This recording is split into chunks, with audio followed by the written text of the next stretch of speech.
Good morning, everyone. We'll start in about 30 seconds, so please settle down.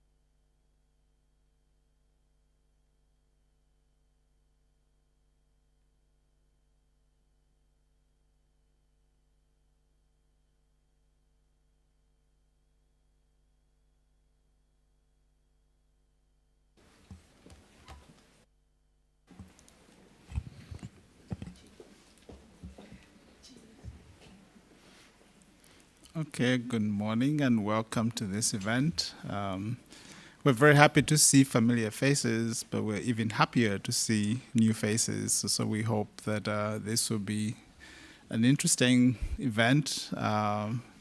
It's not designed to be an overload of PowerPoints, but it's designed to give you an opportunity to interact with the panel and interact with us and learn some more about the UN4NAPs initiative that's being implemented by the UN organizations led by the UNFCCC Secretariat. So my name is Paul Disankar. I manage the work on National Adaptation Plans as well as loss and damage in the Adaptation Division of the Secretariat. So very happy to be here. We have a very impressive set of panelists from the LDCs and SIDS. They will talk about their progress on their NAP, as well as several organizations, UN organizations that are in the room that will also share what they're doing in responding to requests for technical assistance from the LDCs and SIDS in helping them advance on their NAPs. So without wasting too much time, I'll introduce the panelists when we get to it. But before I do my introductory remarks, let me introduce Angela Wagner to my right, who is perhaps the person many of you have been interacting with on UN4NAPs. And we have several other colleagues in the program that support work on NAPs, as well as the LDCs, and to some extent, the SIDS, along with other developing countries. So the program itself, after I talk, will focus on formulation of NAPs first, and we'll hear from a couple of countries. And then we'll shift gears to implementation of NAPs and also hear experiences of a couple of countries, and then interact with the organizations and the audience in terms of what are some of the emerging needs for support and how can those be supported by the broader UN system.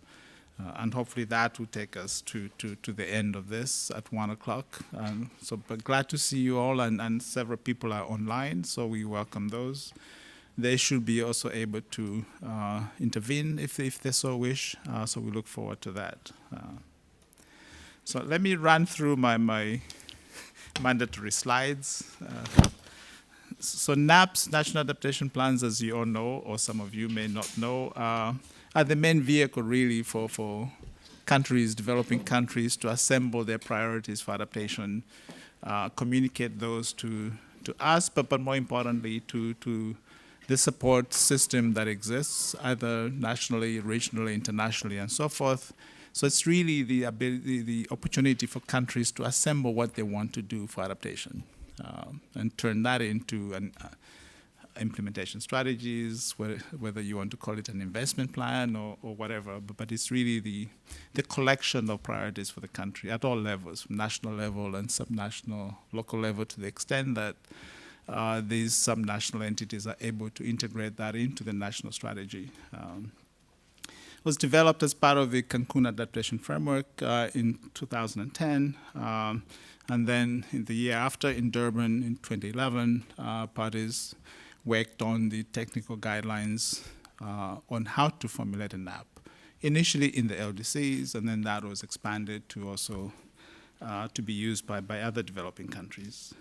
So these technical guidelines are available in multiple languages on our website, but they're really designed to guide countries on what is a good practice, best practice in terms of considering how to prepare and implement adaptation plans.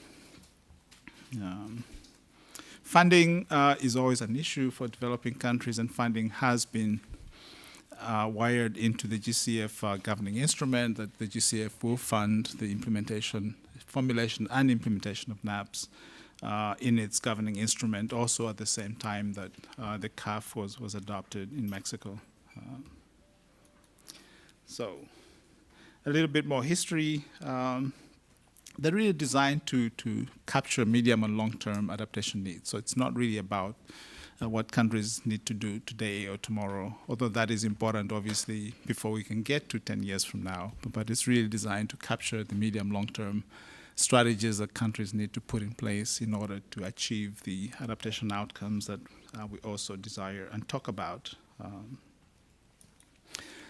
The finished NAPs themselves are submitted to us, and we display them on NAP Central. And on the previous slide, I had given a link, but I think it must be well known to most people by now.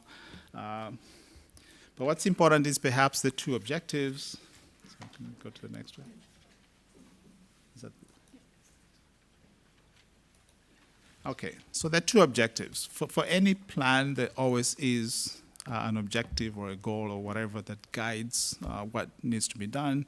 And it also obviously provides the basis for monitoring later on. And as we are hearing at this session, there's a lot of discussion about the global goal and how it can be monitored. Obviously, the important first step is, what is the goal? And how do you implement, achieve the objectives attached to that goal? And then you can talk about how to monitor and measure it. But I know that sometimes we sometimes look under the light, the lamppost quite a bit, so we have a lot of progress on different systems to monitor and measure things. So sometimes we backtrack and hope that those systems actually inform us as to what the goal was. But for NAPs, it's really to reduce vulnerability, build a resilience, etc. in these countries. And also the second one is to support the integration of the adaptation plans into development plans and processes and so on. So two objectives: reduce vulnerability, integrate climate change into development plans and processes. The first one is a lot harder, obviously, to measure and capture. We all want to reduce vulnerability, build resilience, but how do you actually do that and see the outcomes and results of that effort? And that's the challenge that exists across the board in terms of what do we do that has impact. It's not about projects or accessing the GCF and other funds for projects, no matter how big they are. It's really about the results. And that's the challenge that exists now. What do we do that can be measurable and will change the livelihood of the stakeholders? So just to give you now to transition into the UN4NAPs. There are a number of support programs for NAPs by the different agencies. That the UN system, for instance, UN agencies had the NAP Global Support Program that came to an end or is coming to an end this year. It was funded through the LDCF and SCCF. Basically, for the last 6-7 years, it provided assistance to countries in terms of awareness raising, capacity building, etc. There's also efforts by a number of other organizations. The NAP Global Network, for instance, I see you there, and is another very substantial support program that continues to provide support to countries on demand in terms of supporting them formulate and implement their NAPs. But we saw the opportunity for the broader UN system. There's more than 50 or so UN organizations that have something of value to add to adaptation planning in countries. So this initiative was born out of that, the need and the opportunity to mobilize all of this to help countries address one issue or another. So that's why we're here, and this is being quite responsive to the Secretary General's calls for increased support from the UN system to deliver as one, but also to actually deliver and achieve concrete outcomes on the ground. So we're happy to be here, and just to give you a few more details about how we work, there are a number of areas that UN4NAPs supports countries. So these include direct response to specific questions that a country might have. Some of these are quite straightforward. So a country might have a question about where do I get the best data to look at the economic impacts of X on Y. So we find one of the partners that's able to help you do that. Some are actually can lead to longer term interactions where they can lead to capacity building support to you, including perhaps sourcing funding to help you in doing that. One thing that also came up quite strongly is that organizations and agencies don't simply decide to accept a request for support in a particular area. They have their 3 to 5 year strategic plans in how they help a particular country. So that's a process that they have to create priorities for the country, put that into their strategic assistance plan, and then they're able to help you. So that's a process that emerged as an important one in terms of ensuring that whatever you need to be assisted with can be made aware to the agencies, and they can integrate that into their 3-5 year plans so they can assist you. We also provide specific support on data and tools. And then also a lot of countries now have prepared a draft and they want comments and feedback. We're able to circulate that amongst members and give you feedback instantly. And this is just a sampling of some of the members that we have at the moment. There's probably 48 or so on the screen, but we're increasing every day. And they include organizations that you wouldn't think of automatically, but have a lot of expertise to offer in your work. How to submit requests is quite straightforward. You send an email to UN4NAPs@unfccc.int, and then we will take it from there and interact with you to clarify that if it's not clear. But otherwise, we forward that to partners, organizations that may have something to contribute, and then we facilitate that interaction between you and the countries and the organizations, and then after that relationship matures, you're on your own, and they go on and help you do your work. We have a website as well that's on the screen, so where more information is available and so forth. And there ends my monologue. So at this stage, it's a pleasure to introduce our first speaker under the first category of formulation of NAPs. So I'll start off with my colleague, Ms. Pauline Basil from Vanuatu. They will give us a brief update on what they've been doing, and hopefully that will connect to some issues that they might need assistance with. So Pauline, over to you.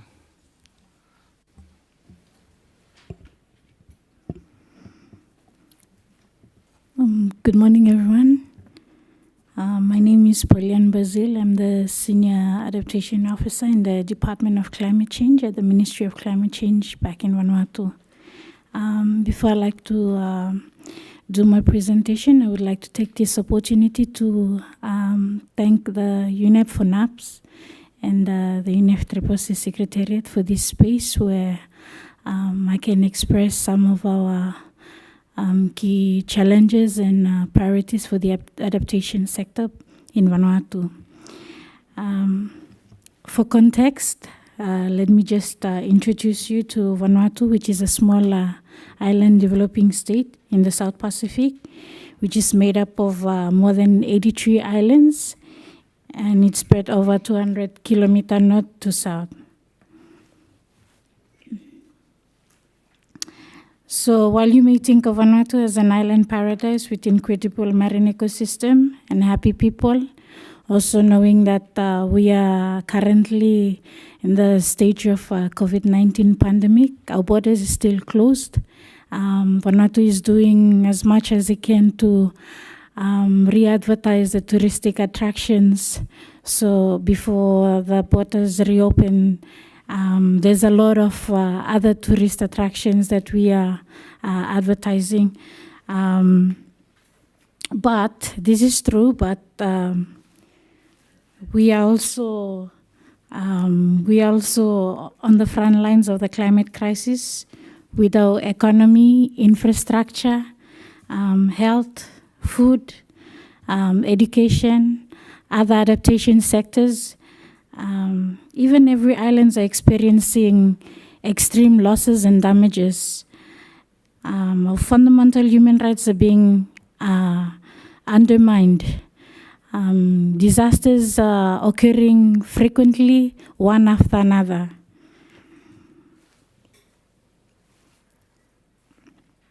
In fact, Vanuatu has been ranked first globally many years in a row for its vulnerability. Our Pacific leaders have identified climate change as a single greatest threat to our future.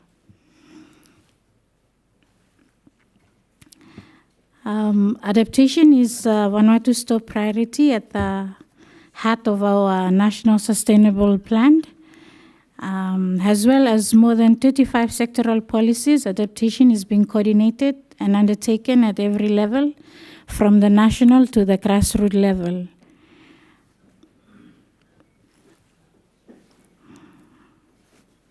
In fact, following the Glasgow Pact cover decision, our Parliament has unanimously endorsed a new revised NDC, which will release in August 2022.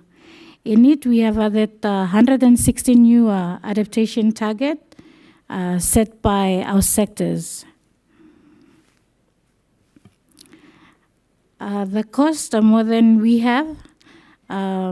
So it is one of the, our enhanced NDC, it's one of the NDC around the world which includes loss and damage, and it is also costed.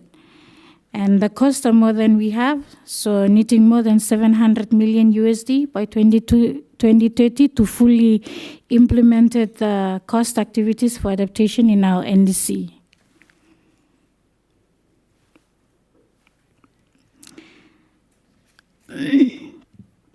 And thus, this is where we have the greatest challenge.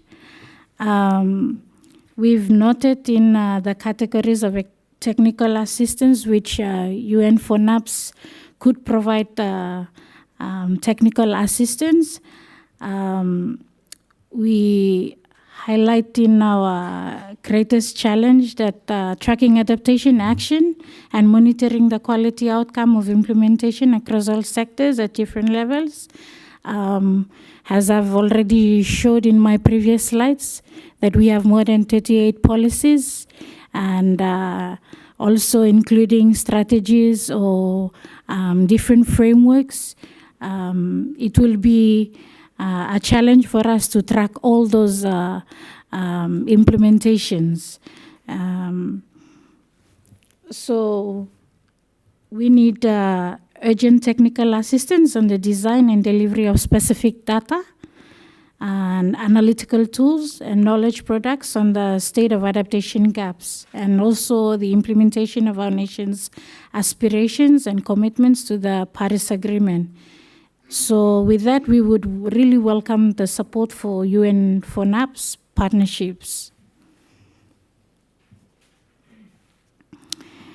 Please allow me to close highlighting one of the Vanuatu's top climate diplomacy priorities this year, which is to bring the issue of climate change to the International Court of Justice to save the Paris Agreement and ramp up ambition by all parties to prioritize adaptation and also to protect the fundamental rights of our present and future generations.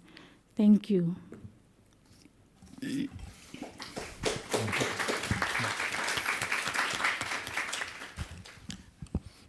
Thank you very much, Paulina. You have been very clear in what the goals and objectives of Vanuatu are and some of the challenges. And I think one thing that came out quite strongly, besides the scale of the problem, is obviously the difficulty of separating some of these issues. So you talked about loss and damage and then adaptation, which are things that we tend to separate in our process here, but at the national level, I'm sure it's a continuum of challenge, and the responses kind of canvas all of that space. So we're very happy for your very specific list of urgent requests, and we hope that the agencies will react to that when we come to the discussion. But before we get to that, let me ask my colleague Stephen Muyaya from Uganda for your summary as well. So Stephen, you have the floor.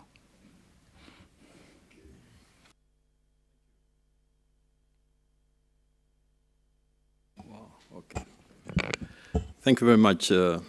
I would like to thank the organizers for availing me the opportunity to present on behalf of Uganda.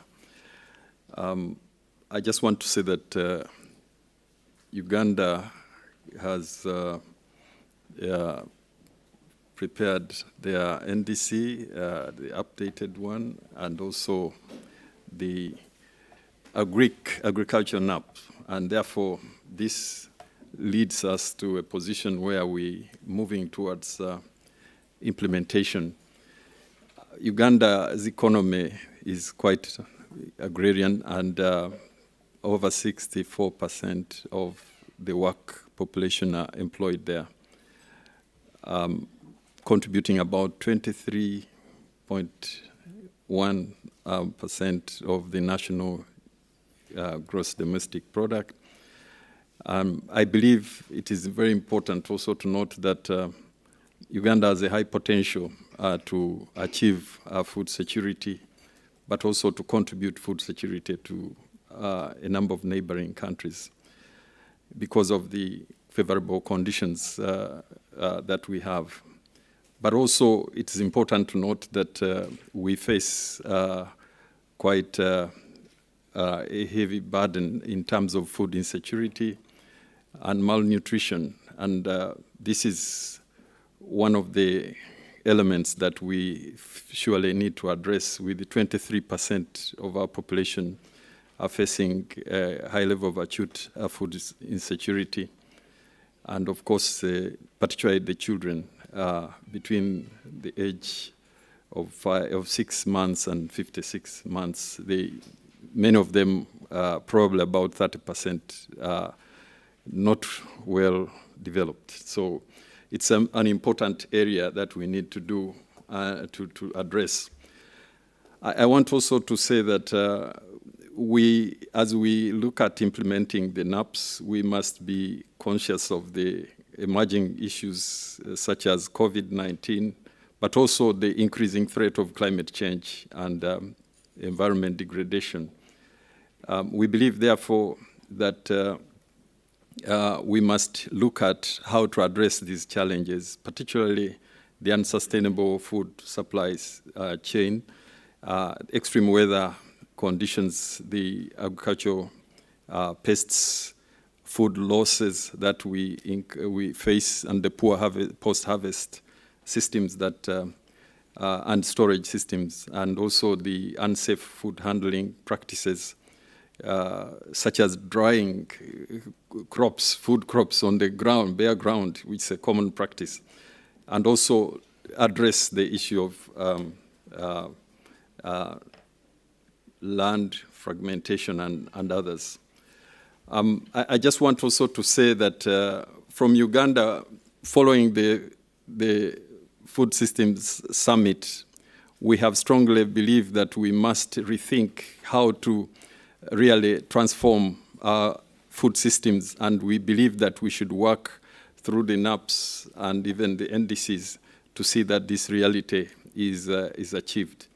And we are looking at the best way to deliver this in terms of looking at the entire value chains and how we handle food processing, storage, and also marketing. And we are also looking at how to really encourage further dialogue at the national level, which would enable us to achieve a more sustainable approach, more equitable approach, and also more climate resilient food systems in our country, building on the NAPs and the NDCs. I want also to say that as far as we are concerned, we believe that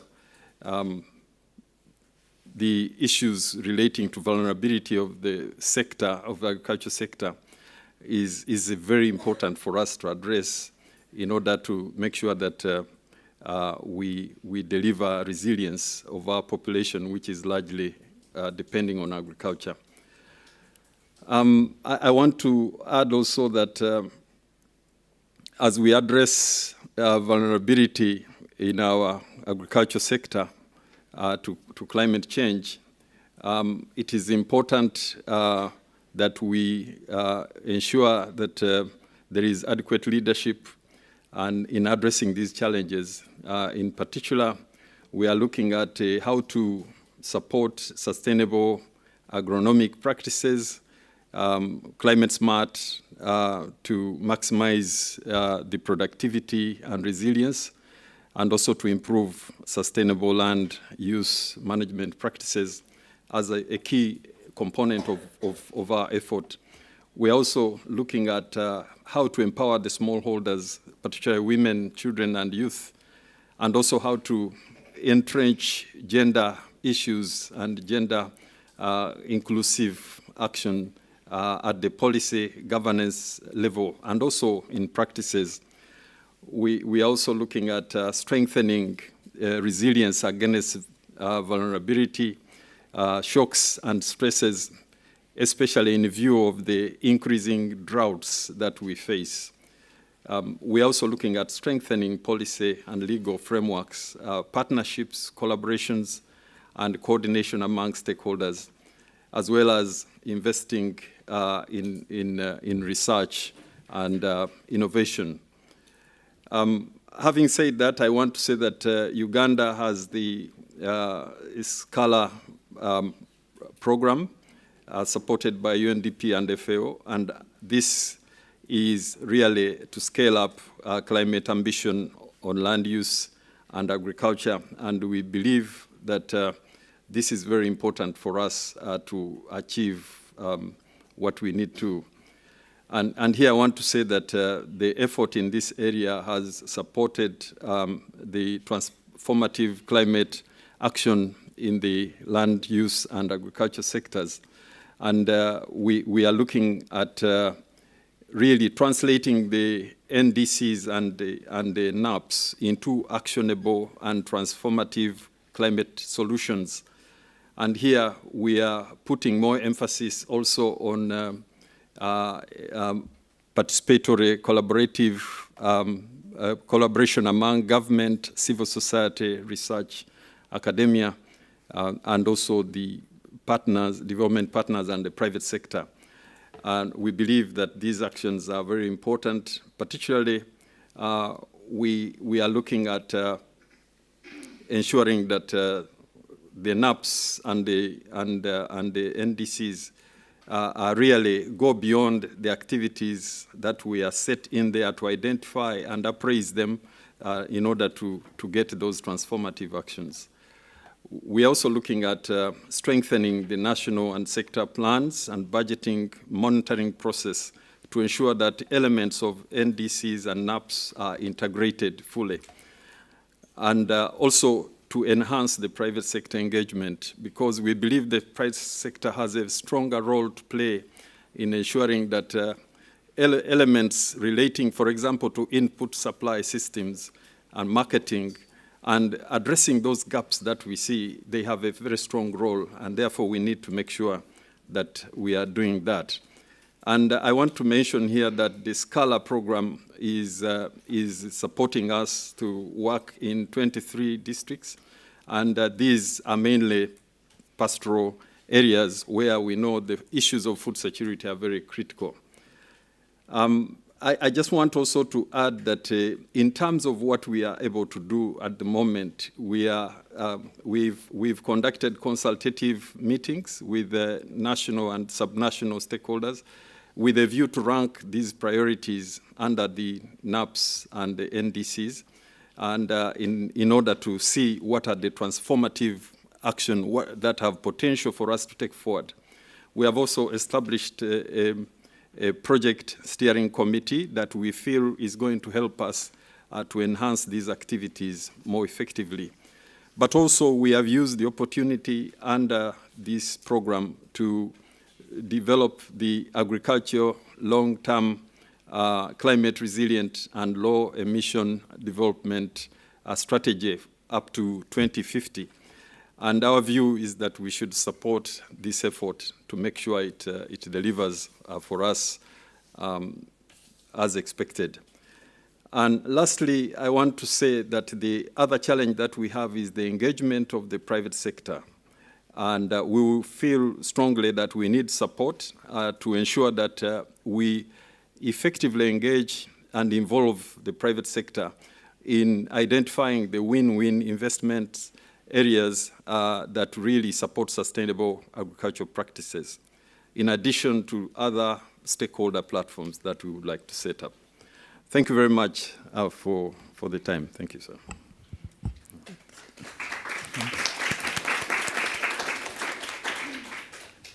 Just your microphone. Thanks very much, Stephen. And your presentation, I think, brought out one of the key elements of NAPs, that a NAP is quite flexible in how it's approached in every country. And for Uganda, we see very clearly how they chose one essential sector to focus on, so agriculture, and made a lot of progress. And as they advance towards implementing that, I'm sure you start to look at the other sectors. And the other important thing is perhaps you refer to very much the local level, but at the same time, the linkages to the regional and perhaps global interconnections between some of the aspects of food security that are quite important in adaptation. This is quite interesting in the context of how we have typically referred to adaptation as being local and quite specific to a local place. But it's quite clear, I think, from your presentation that adaptation, in fact, does capture, is needed across scales, and there are a lot of interactions across these multiple levels and scales that must be taken into account. So adaptation is never just about local communities. It cuts across all of these levels, and it's quite important to address them all quite well. One thing you brought up as well is the importance of linking to ongoing processes. So the Food Summit, for instance, it's a body of work and activity that offers a lot of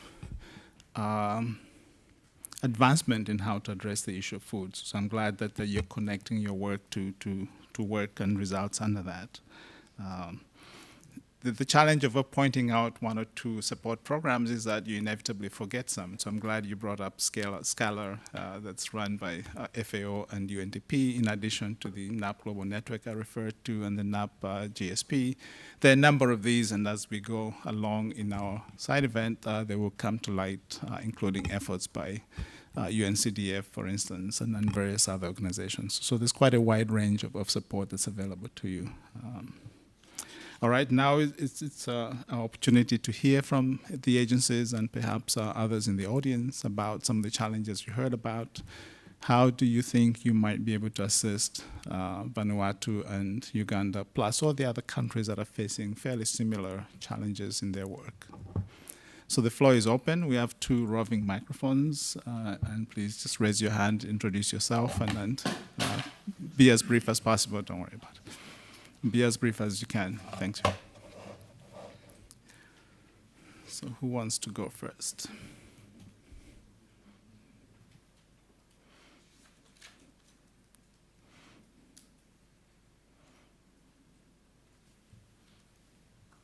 Please.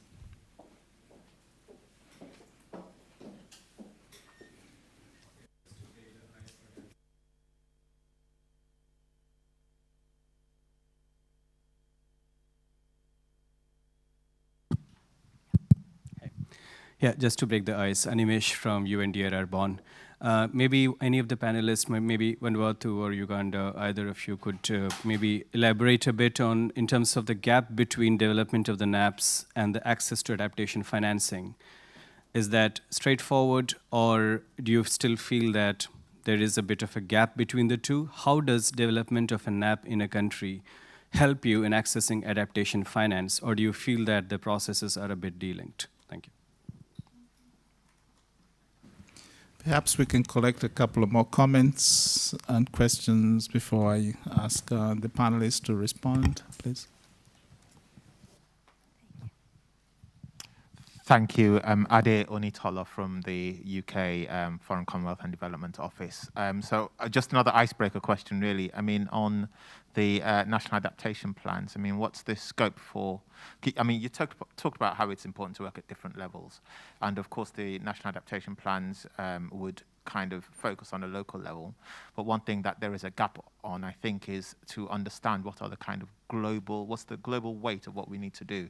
And so what's the scope for one day being able to aggregate these more conveniently to be able to come up with such an assessment? Thank you.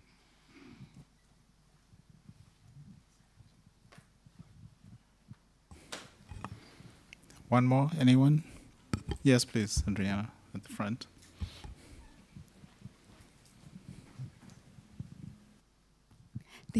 Thank you, Paul, and thank you to all the participants. My name is Adriana Valenzuela. I work with the Global Center on Adaptation, leading the Youth and Education Program. And my question is especially for Stephen from Uganda. You mentioned that as part of the NAP, you have included also and prioritized youth. Then the question, I have two questions. The questions that I have, the first one is, how do you engage with youth? And the second is about the in-country coordination with other policies, because Uganda is also one of the countries that develop a national strategy on education, training, public awareness. Then how is this interconnection between policies and also intersectorial collaboration between the institutions working on NAPs and the institutions responsible for this agenda on education, training, and public awareness? Thank you for those three questions. So we heard from UNDRR, the Commonwealth Secretariat, as well as GCA. You're both three major organizations that have a lot to offer. So while I respect the questions you're asking them, but I would also like to hear from you, what do you have to offer, either in response to what they're saying, but also a lot of what you have to offer. I know you all have major support programs that we don't have time to hear about, but perhaps you can say a few words about that. But before that, Paulina, you first, and then Stephen, quite briefly, please react to some of the comments that we heard. Thank you.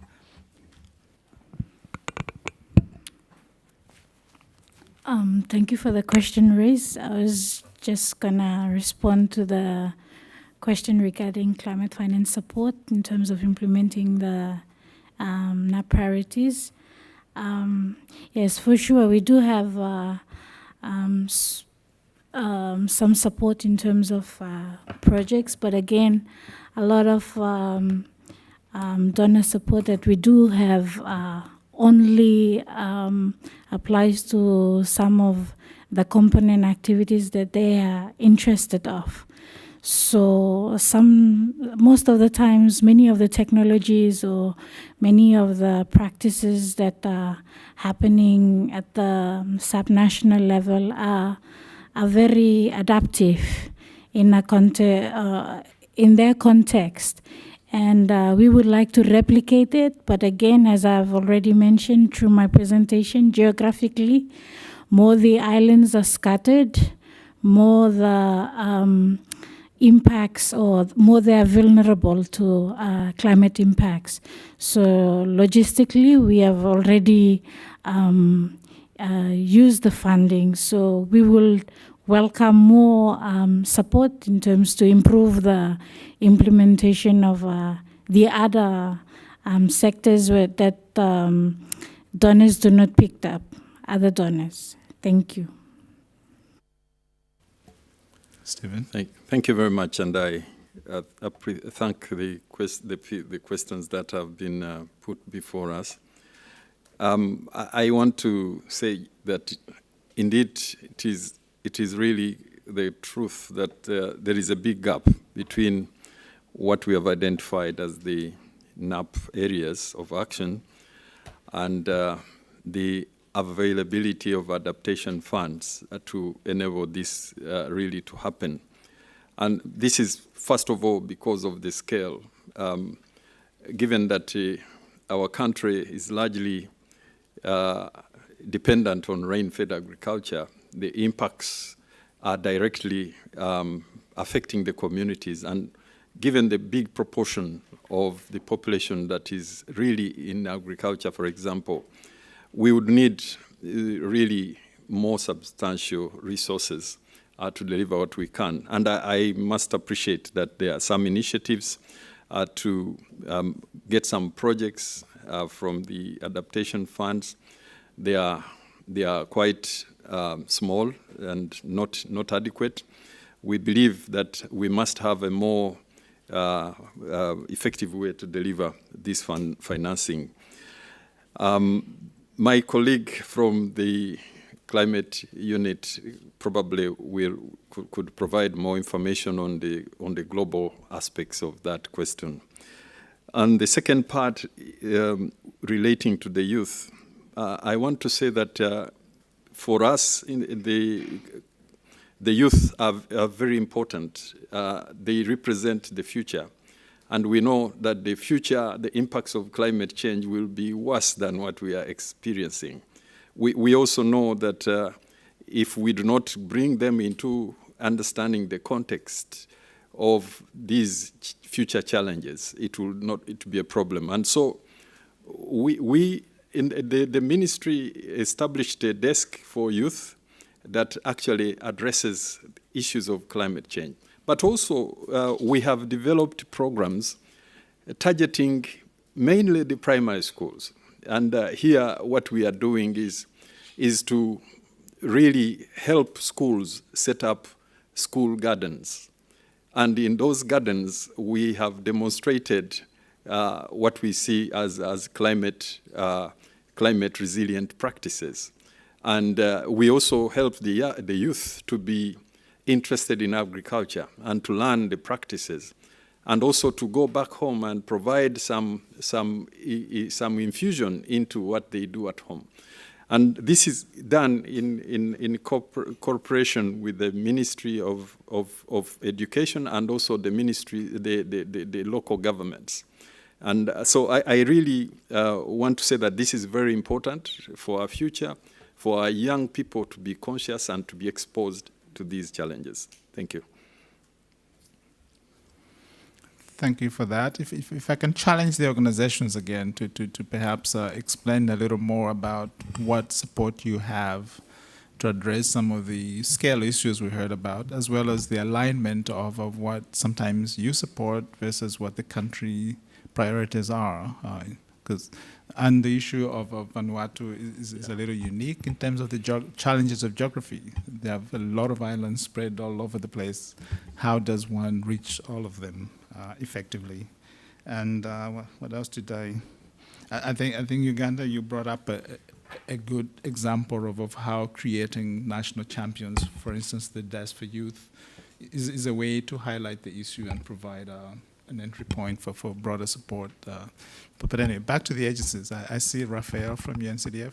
Okay, thank you so much, Paul, and good morning, everyone. So Rafael Moser from UNCDF, which hosts the local facility. So I'm just glad to see that, that this mention reference to the local level, and just to mention that UNCDF, through the local facility, has actually been supporting both Vanuatu and Uganda in doing the vertical integration of the NDCs, the adaptation priority in the NDCs, but also most importantly in the NAP process. So the idea is to, the support, what Local does is basically to establish this country-based mechanism through which, the national level, through which then national governments will then pull in resources using different sources. And here we talk about the vertical funds like the GCF, Adaptation Fund, but also have seen a lot from bilaterals and multilateral agencies as well. So they can trickle that finance all the way down to local governments using the country system. So the idea is to really align this mechanism with the existing infrastructure in terms of intergovernmental fiscal transfer systems in the country. So local governments can then access that funding, and then of course they receive support for preparing adaptation plans, ensuring communities are consulted in the process.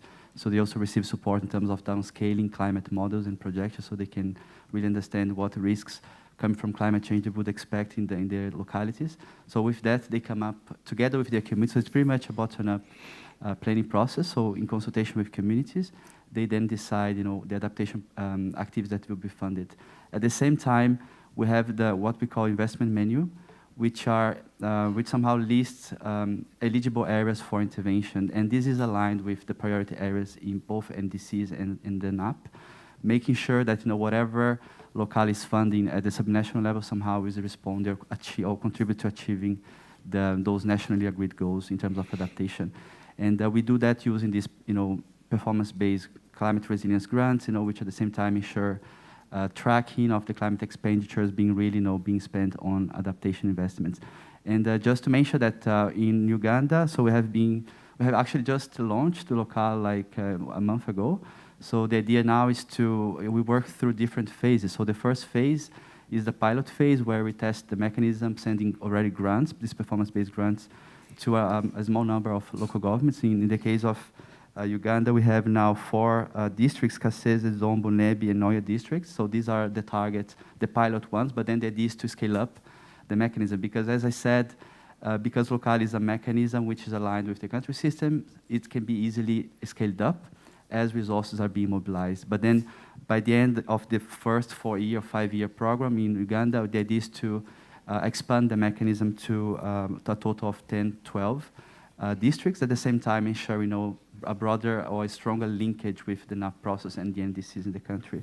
In the case of Vanuatu, we have been supporting, actually we finalized the design of the mechanism there, and we have been working with another 3 countries in the Pacific region, Tuvalu, Vanuatu, Solomon Islands, and Fiji, plus Vanuatu, of course, and together with the SPC, the Pacific Community, so to prepare this GCF proposal, which has just been, actually, the concept has been approved, and now we have just moved into funding proposal stage. But the idea is to work at the provincial council level, so targeting, they have 6 provincial councils in Vanuatu. The idea is to target all of the 6 councils, but to start with a small pilot with 3, then scaling up to 6. But really the idea is to really make sure that there is a sort of vertical integration of the NAP process flowing to the local level using country systems, so we ensure sustainability in the long run as opposed to parallel or ad hoc structures which are somehow projectized or not sustainable in the long run. So I just wanted to add that, and just to mention that we are open to continue and keen to continue supporting both Vanuatu and Uganda in that process. Thank you. Thanks, Rafael. I was flashing my 1-minute card, but you didn't see me. But thank you for that input. I don't know if we also have inputs from other countries that have specific needs for support for the formulation of NAPs. We'll get to the implementation aspects in a minute, but other countries, feel free to please raise your hand and also contribute to the discussion. But there's a hand over there. Not a country, but that's fine. Go ahead.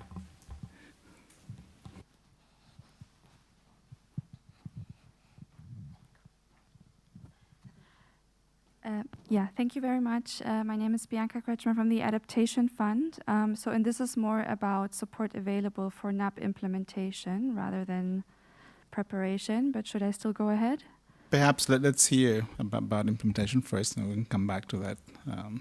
Thanks.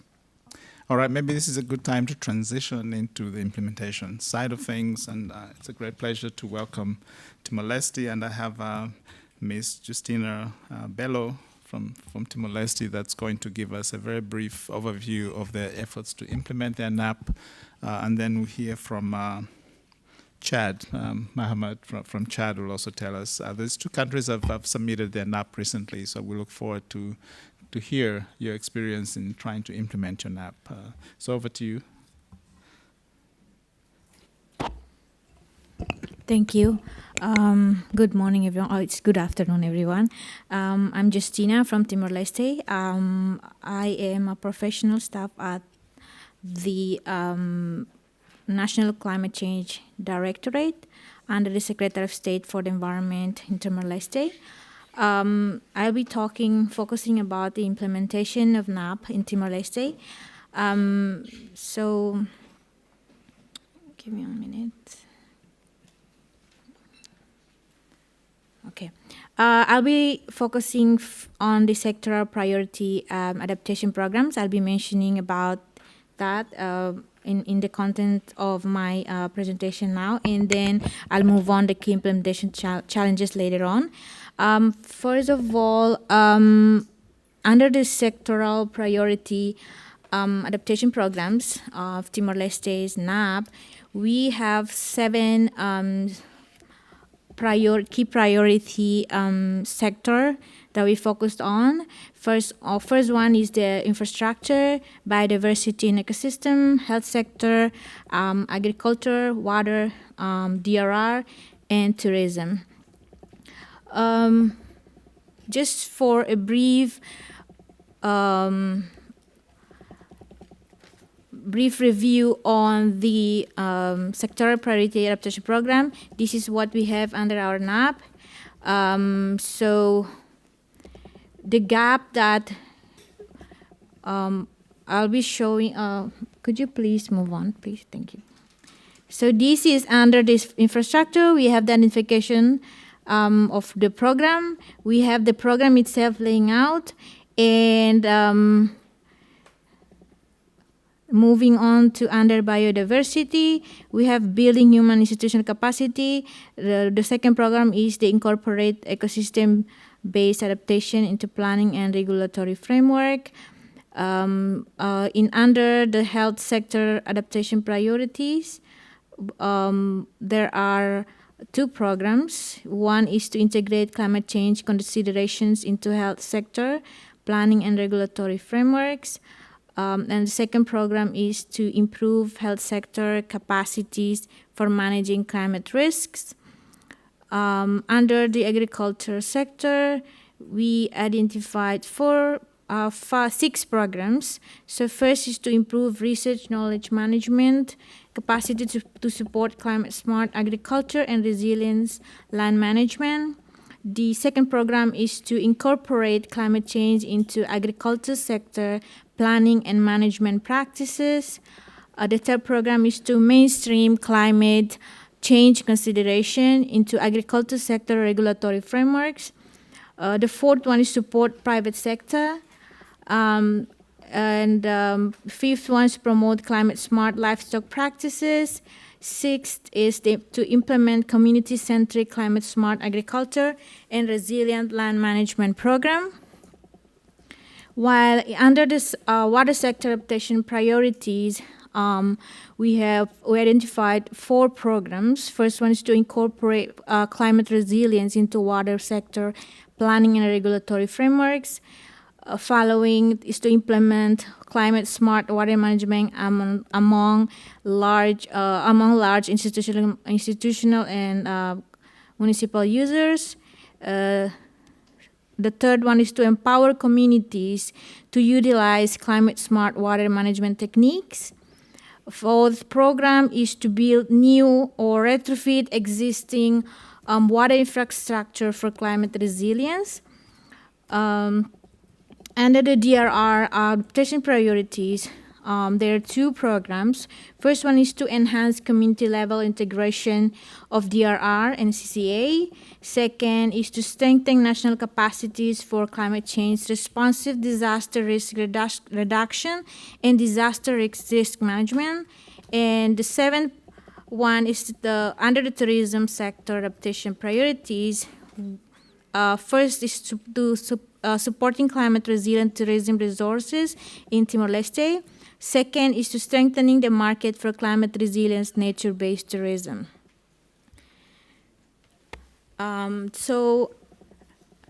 After going through the sectoral priorities that I mentioned, we identified the gaps. The gaps we have here is the first one. The very first one is the finance. We need finance to implement our NAP. And the second gap is capacity building. The third is technology development and transfer. And the fourth one is the lack of guidelines and frameworks. So as I mentioned earlier, if you have seen what we have portrayed under our NAP, framework, finance. So we already identified a gap, and we need the needs that we need to close those gaps is very wide. So in terms of capacity building, since we have very limited human resources in terms of coordination, project proposal development skills, for that, as developing countries, we still need to hire international experts, even to do something as simple as, concept note. So that's the needs that we need. We need to have support in terms of project proposal, project coordination, in implementation of NAP. So we also need support in terms of how to implement the NAP itself and how to integrate NAP into sectoral or municipal planning processes. We also need support in terms of the engagement with research institutions and other related agencies for data gathering, specifically on geospatial data, hydrometeorological data. In terms of that, what I've mentioned about geospatial data, it's very important because geospatial data is also used to monitor carbon and nitrogen content present in the atmosphere. It's helping to make a connection between climate change and people. And it is best by mapping, it is best achieved by mapping the impact of climate change at the local level through the use of satellite imagery. Now, if you have limited capacity in terms of human resources, you wouldn't be achieving those. So that's what we need. That's what Timor-Leste needs. We need support. We need capacity building in terms of these areas. And the second one, as I mentioned, is the hydrometeorological data. So in extreme hydrometeorological data events such as heavy precipitation or lack thereof, floods, and droughts are becoming more intense and frequent due to climate change that can strongly impact our water quality. Now, in meteorological data, it is to incorporate hydrological models to predict water and energy exchanges between the land surface and atmosphere. Weather, climate, and natural hazards such as wildland fire, storm, drought, and floods. As I mentioned, in relation to what I've just mentioned earlier, in terms of geospatial data. So these are both that we need. Sorry, I only have 1 minute.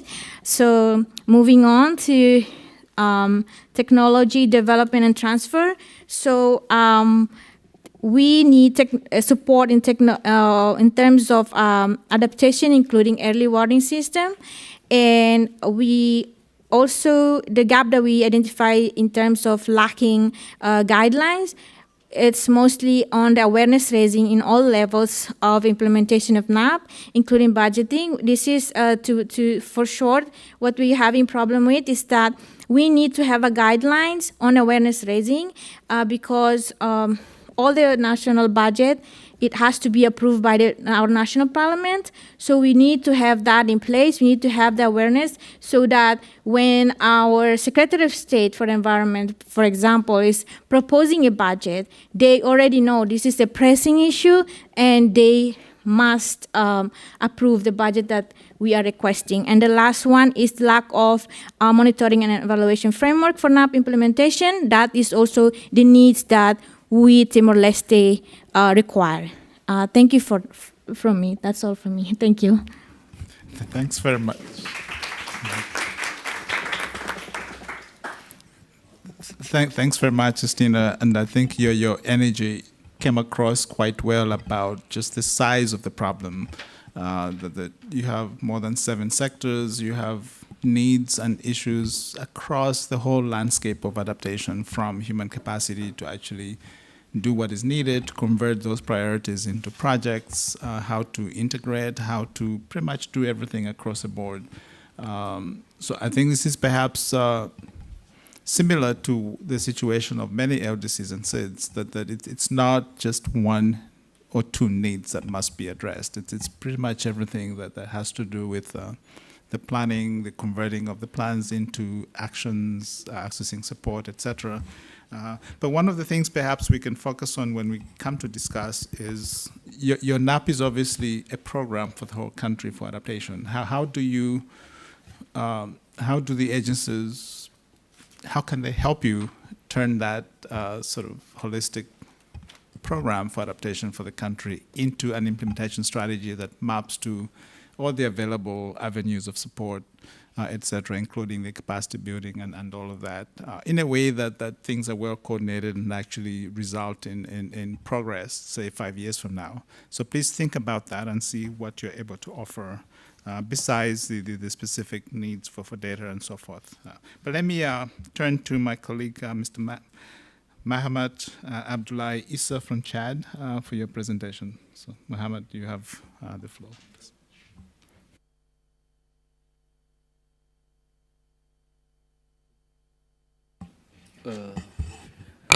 Vous me permettez, je voudrais faire ma présentation en français. I would like to speak in French, English. In French, okay. Nous allons vous faire un aperçu sur le plan national d'adaptation au changement climatique du Tchad. Next. Donc, notre présentation va s'articuler autour de 8 points. Nous allons d'abord, dans un premier temps, commencer par une introduction et puis ensuite, nous allons vous présenter les objectifs de notre PNA préliminaire, le processus d'élaboration du PNA, les priorités nationales d'adaptation et les domaines d'intervention, les options d'adaptation, le secteur de l'agriculture et de l'élevage, et enfin, nous allons finir par les besoins de financement de mesures d'adaptation. Next. Donc, en introduction, notre pays, le Tchad, se trouve en Afrique centrale, qui a une superficie de 1 284 000 km². La population est estimée aux alentours de 16 millions, dont 80% de cette population vit en milieu rural. La densité moyenne est de 13 habitants par kilomètre carré. Le pays est caractérisé également par 3 zones bioclimatiques. Nous avons la zone saharienne, la zone sahélienne et la zone soudanienne. La pluviométrie se varie entre 100 et 1200 mm du nord au sud. Cette variabilité spatio-temporelle expose le Tchad aux aléas climatiques avec des effets très marqués sur le niveau de production fourragère et la conduite des animaux. Next. Pour ce qui est des objectifs du PNA, le Tchad, dont le premier PNA est considéré comme un document stratégique qui vient renforcer la perspective de long terme et le lien entre les priorités d'adaptation, les besoins de développement durable ainsi que le plan national de développement. Donc ce premier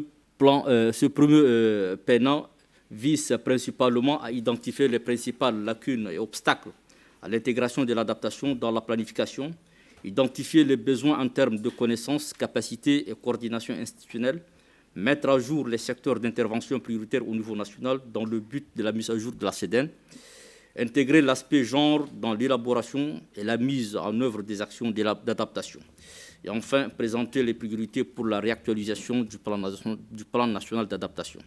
Next. Le processus d'élaboration.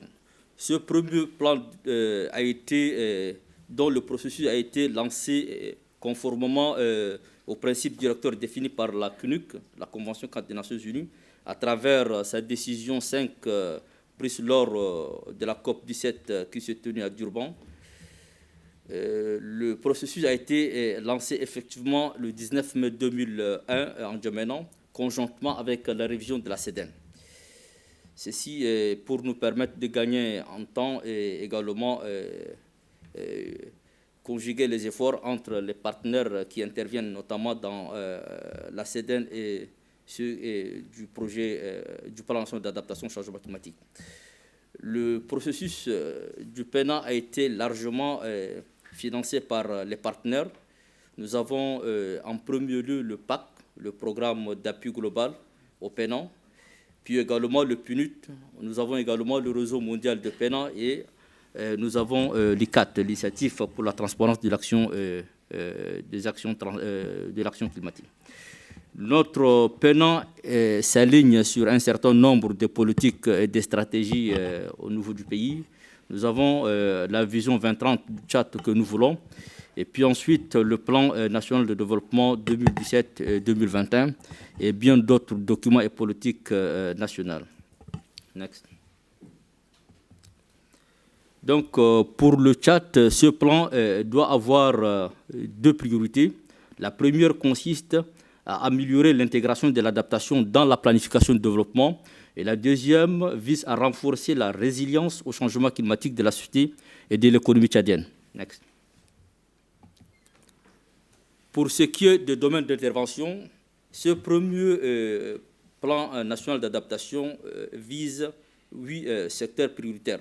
Nous avons l'agriculture et l'élevage, l'environnement et les forêts, eau, hygiène et assainissement, énergie renouvelable, genre et action sociale, éducation et communication, les gestions des risques et des phénomènes extrêmes, infrastructures et aménagement du territoire, développement de l'habitat et de l'urbanisme. Et en dernier, nous avons les ressources halieutiques et aquaculture.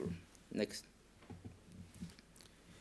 Donc, pour chaque secteur, nous avons identifié un certain nombre d'options d'adaptation. Nous avons ici pris juste le secteur agriculture et élevage, que nous allons ici partager avec vous les options d'adaptation qui sont retenues par le Tchad, pour ce qui est de l'agriculture et de l'élevage.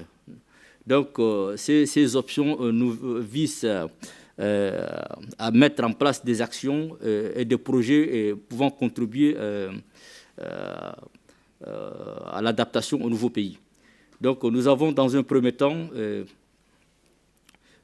opté comme option d'adaptation pour l'agriculture et l'élevage, déterminer et aménager les zones à vocation pastorale, développer des cultures fourragères, réglementer la mobilité pastorale, aménager et créer des points d'eau pastoraux, diversifier des techniques de conservation de l'eau et des sols, améliorer la race animale adaptée, maîtriser l'eau pour les cultures irriguées, développer de l'approche pour des filières pastorales et agriculture biologique, et enfin promouvoir des variétés et améliorer des cultures. Donc, ce sont les options d'adaptation qui sont retenues pour le secteur de l'élevage et de l'agriculture.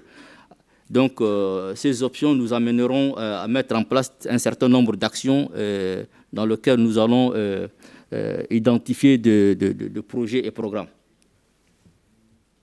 Next. Le secteur de l'agriculture et de l'élevage, comme nous avons dit au début, cette présentation sera focalisée sur ces deux secteurs. Donc, il faut se dire ici qu'au Tchad, le secteur de l'agriculture est caractérisé par une absence de données agricoles désagrégées, des systèmes de production différents et variés selon la zone biologique. Les cultures vivrières dominent l'agriculture avec un poids de 80% à 85% du sous-secteur. L'agriculture contribue à hauteur de 23% du PIB, dont 20% proviennent de la production vivrière et 3% des cultures de rente. Donc, pour dire que, pour l'instant, la culture de rente reste toujours le coton. C'est pour ces raisons que les connaissances actuelles sur les effets des changements climatiques dans le secteur de l'agriculture au Tchad restent très générales, avec peu de références quantifiées par culture et par province et très peu de données socio-économiques. Next. Pour ce qui est du secteur de l'élevage, ce secteur est caractérisé par un élevage intensif basé sur des parcours naturels, dépendant de la disponibilité de ressources fourragères qui, elles-mêmes, cette ressource dépend de la pluviométrie annuelle. Les maladies du type trypanosomiase sont à l'origine de la plupart des morts de bétail au niveau du pays. En 2009, presque 780 000 têtes ont été décimés par cette maladie, notamment dans 5 régions du pays. Next.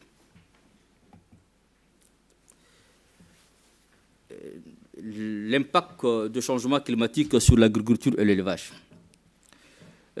Cet impact est visible à travers une réduction de la durée de la saison agricole avec une baisse importante de rendement et de production, moins de 10 à moins de 25% de cultures vivrières, mil, sorgho et maïs. Le rétrécissement de l'aire de production des cultures de rente comme le coton, la régression également du couvert végétal et une expansion des terres cultivées aux dépens des terres forestières pouvant conduire à long terme à déforestation irréversible. Extension de l'aire de distribution des ennemis des cultures, pestes, maladies, etc. La réduction de la biomasse fourragère avec des séjours prolongés dans le sud et une évolution vers des systèmes agropastoraux. Ces impacts affectent en premier lieu les populations déjà fragilisées et ajoutent à l'insécurité alimentaire et conflits déjà fréquents entre pasteurs, nomades, agriculteurs et sédentaires. Next. Pour ce qui est de besoins de financement pour des actions d'adaptation, la première SIDS, dont la grande partie était consacrée à l'adaptation, n'a pas été suffisamment mis en œuvre pour des raisons de manque de financement. La deuxième SIDS révisée, qui commence de 2021 à 2030, a considéré un certain nombre de secteurs que nous avons cités si haut. Compte tenu du manque d'études et de données quantifiées pour déterminer les impacts socio-économiques du changement climatique sur les différents secteurs au Tchad, il était difficile d'estimer le coût des interventions d'adaptation. Le montant minimum correspond est estimé suivant une approche top-down qui estime les besoins d'adaptation à un pourcentage du PIB.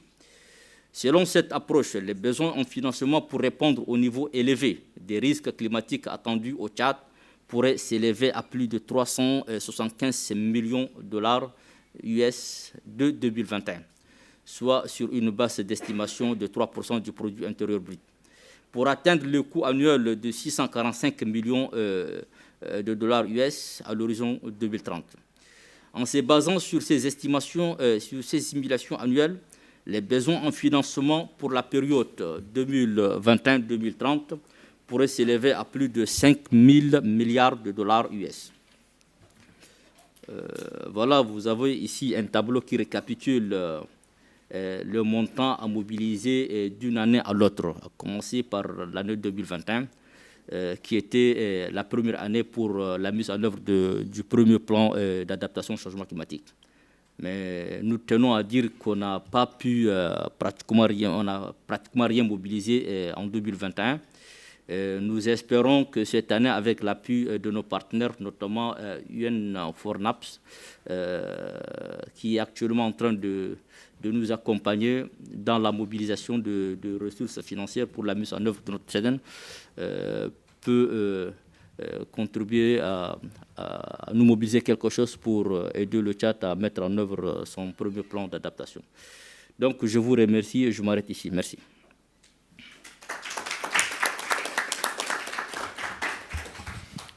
Thank you, Mohammed. Sorry to rush you, but we know that time is running and we're coming up to 1 o'clock very shortly where other meetings start. But I'll give a chance to my colleague Angela for a minute just to summarize some of the key challenges that the Chad alluded to. Angela. Thanks, a bit challenging, but I'll try. So the two main points of the NAP of Chad that was submitted in 2021 are, one, the integration of adaptation plans in different other development plans, the integration of adaptation into development plans, one of which is the 2030 plan of Chad, and secondly, strengthening resilience of society and economy. These are the priority sectors, and in the presentation, Mohammed focused on the first one, which is agriculture and livestock.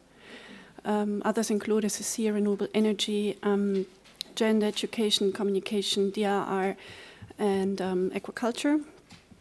Regarding agriculture and livestock, I'll mention some of the adaptation options that were mentioned here, where support is needed for the implementation. So, for example, a better management of pastoral mobility, a better management of pastoral areas,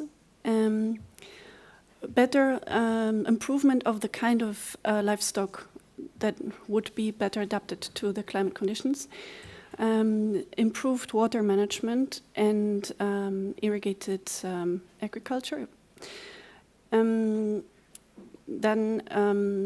in general, more climate resilient types of products, of crops. In terms of the agricultural sector, one of the gaps is that there are no disaggregated agricultural data sets, and that the challenges are that the production is very varied and has different bioclimatic zones. Agriculture plays a very important role with 23% of the GDP, of which 20% are subsistence agriculture. Okay. Mehmet also mentioned current challenges, including diseases that have killed a lot of the livestock, and other climatic impacts, notably through drought or our reduction of yields, and also that also includes crops like cotton. And finally, we have a list with a very conservative estimate of the costs of adaptation measures that will be needed at 3%, and that adds up, when we look at the whole decade, to 5 billion. Thank you. Thanks very much, Angela. We've heard now from two countries with perhaps very different geographies, but the challenges are the same. It's the scale of the problem and how to focus on the key sectors. For Chad is obviously pastoralism and the issue of irrigation and so forth. Although Mohammed didn't mention Lake Chad, that's where Lake Chad is, and we know about the problems of a use of Lake Chad and the fact that it's disappearing, having extremely huge implications for agriculture for the country and the other countries that also share Lake Chad. They're part of the Sahel, and the Great Green Wall comes to mind. So there are a lot of connections and interlinkages to different programs at the local and national level. So let me open up the floor and maybe give a chance to the various UN partners that are in the room. If you can do a very quick round, tell us about yourself and what you're about to offer, and then perhaps the countries can also identify you and they'll come to you after this. If it's helpful, please do stand up so the countries can see who you are. So Adaptation Fund first. Yes, thank you very much. Oh, to stand up? Please, thank you. Okay, yeah, first of all, thank you very much to all the presenters for outlining the adaptation priorities as reflected in the NAPs and the challenges with preparation and implementation. And yes, the Adaptation Fund, of course, stands ready to support countries in their NAP implementation. The mandate is to support concrete adaptation. And recently, the board actually raised the country cap of available resources that countries can access per country to 20 million. So these are available for single country projects. And then in addition to that, there's also the opportunity to access funding for regional programs, so multi-country programs. And it's really country driven. So there are no sectoral sort of requirements. Whatever countries have identified in their NAPs can be submitted, and all proposals have to be aligned with these national strategies, including NAPs. So from the presenters, Uganda already has a project under implementation of about 8 million, but as I said, there's more available, up to 20 million. And yeah, feel free to reach out to us for further information. Thank you. Thank you very much for that. Yes, Himanshu, UNU. Yes. Thanks for this opportunity. I'm Himanshu Shekhar speaking on behalf of the UN University. We are very pleased to be part of this initiative. I would like to directly address some of the concerns, particularly from the Honorable Representative of Vanuatu and Timor-Leste. You talked about the need of supporting M&E activities. We are very pleased to share that we have been supporting activities in Bangladesh, Pakistan, India, and Nepal. And we would be very happy to exchange how we can support it further in your countries in your preparation of your NAPs. I would like to also extend then to Chad, if I understood with my very limited French, that you also expressed concerns about urbanization, sustainable urbanization, and critical infrastructure. This is one of the areas where UNU is quite active, and we would be very happy to further exchange how can we support. United Nations University in general and the institute based in Bonn right next here in the UN campus is very active in risk assessment and vulnerability assessment. This is something we do at the core. In fact, the World Risk Report that was shared by the Honorable Representative from Vanuatu, UNU was a part of it. So any country and organization, if you would like to need support or exchange ideas regarding vulnerability assessment, risk assessment, we are here to support and we would be very eager to engage further. Thanks a lot for the opportunity and thanks, Paul. Thanks very much for that. Let me go to OCHA. Zinta, please. Hello, everyone. Thank you for the presentations. I'm with OCHA, which is the Office for the Coordination of Humanitarian Affairs. We're relatively new in this space, but just wanted to mention that we are starting to engage and support through this network. And the areas where we can primarily support are anything to do with early action, early warning, so anticipatory action programs. For example, in the Pacific, there's some discussion about creating these as part of the adaptation plans. We also have two major funds, the SURF and the Central Emergency Response Fund and the country-based pooled funds, which if, for example, you express interest in having this in your NAP, it's easier for us to then allocate and advocate for funding from the SURF to help support action if it does trigger. So, so just to say that this can be linked to funding as well. For example, a program was just created in Chad on anticipatory action, so we're happy to expand that further. And anything to do with response or loss and damage, kind of the limits of adaptation, that's where we probably come in. Thank you very much for that. IFAD, please go ahead. I don't know if FAO is still in the room as well. Thank you very much. Jeanne Rioux from IFAD, Senior Climate Finance Specialist. So I'll just say briefly, maybe three points. So one is we are allocating 40% of our IFAD funds on adaptation. So it's a really good, let's say, entry point when we discuss the country programs at country level to come in terms of linking with the NAP. And that's something we're now looking much more closely, how making sure that those priorities come in our country programs.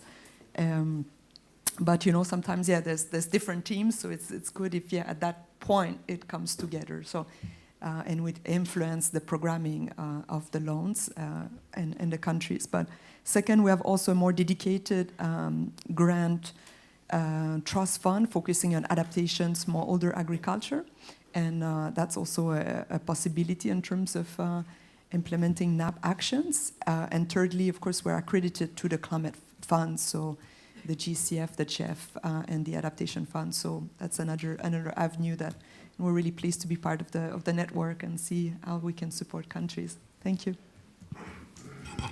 Thanks very much. Yes, Adriana and then Rafael. I'll give you 1 minute, Rafael, so prepare your thoughts. And then there's a hand at the back as well. So. Thank you. I already mentioned Adriana Valenzuela from the Global Center on Adaptation. And what I would like to see is the Global Center on Adaptation now is working on youth. We are going to develop a toolkit that will be available at COP27 on youth leadership and adaptation. And one of the key elements is how they can participate in the NAPs. This will be also a project that will be implemented in 10 African countries, including Uganda. And the materials will be available in English, French, and Arabic. Then it's a pilot process, but we will be interested to explore how it can be replicated. And the second point is, Uganda mentioned youth, then Timor mentioned also the need for guidelines for public awareness. That also mentioned the point about education and communication. And we will be interested to explore these interconnections, especially with the Secretariat. What can we do and how we can support countries in this area? Thank you very much for that. Rafael? So I'll be quick. So just to say that, because I saw from Justina's presentation that you mentioned mainstreaming climate change into a subnational plan. So it's something, an area in which UNCDF through Local can also provide support with, of course, within the framework of the Local from this financing perspective, but of course attaching this technical assistance for mainstreaming climate change. And the colleague from Chad, just to say that we have done a scoping exercise some time ago, and we'll be keen and available to somehow re-engage in that process. Thank you. Thank you very much. Animesh at the back, please.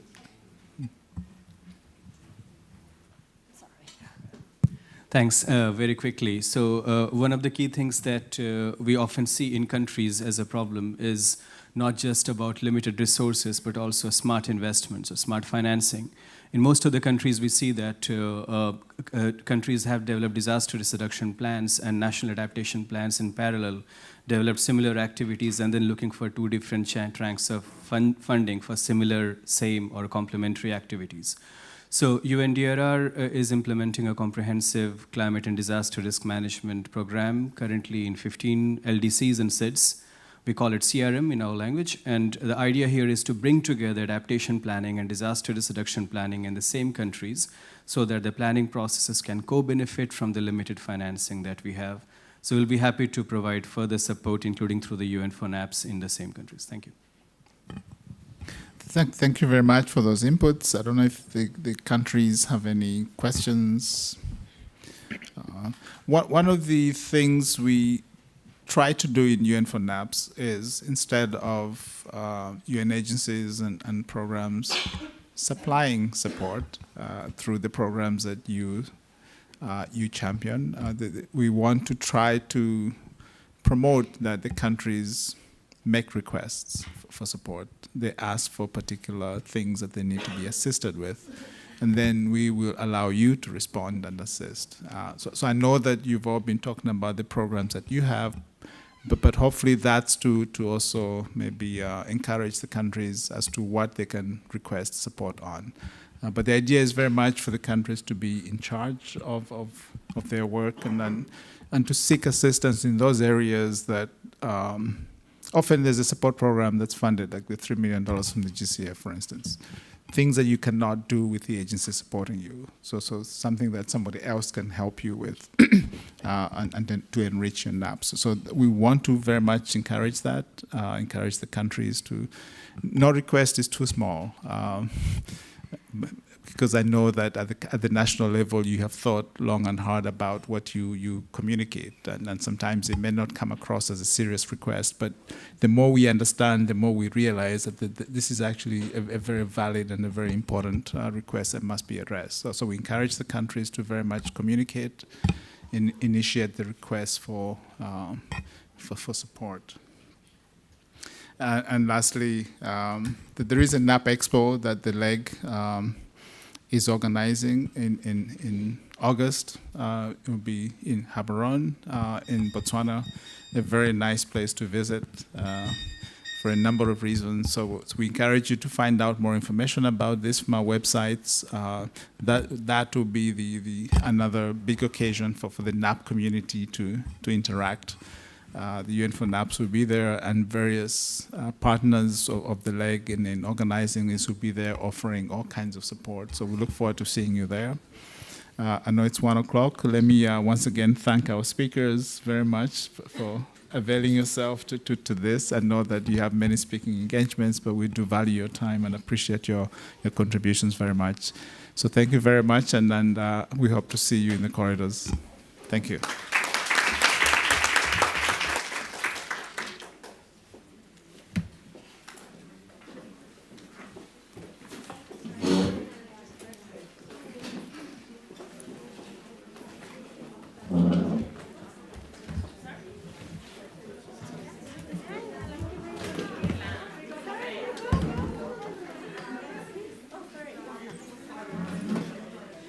I'm so sorry. My name is Nagisa. I am a part of the Japanese delegation. Yeah, I'm in charge of adaptation negotiation here. So I just want to thank you for your really great presentation. It was very concrete. Thank you. And Japan is now trying to develop platforms. It's a kind of information platforms. We're going to try to gather a knowledge or provide a scientific data or something. So, and to this end, we are just doing our interview with several countries which have completed NAP process, and I just want to really hear from your experience and what kind of information will be helpful for the implementation. So that's why if we have a time, after SB 56, is that possible to have an interview with you? Oh, really? Thank you. Yeah, this is my name cards. I am working at research institute based in Japan. So, and I got your email because in your presentation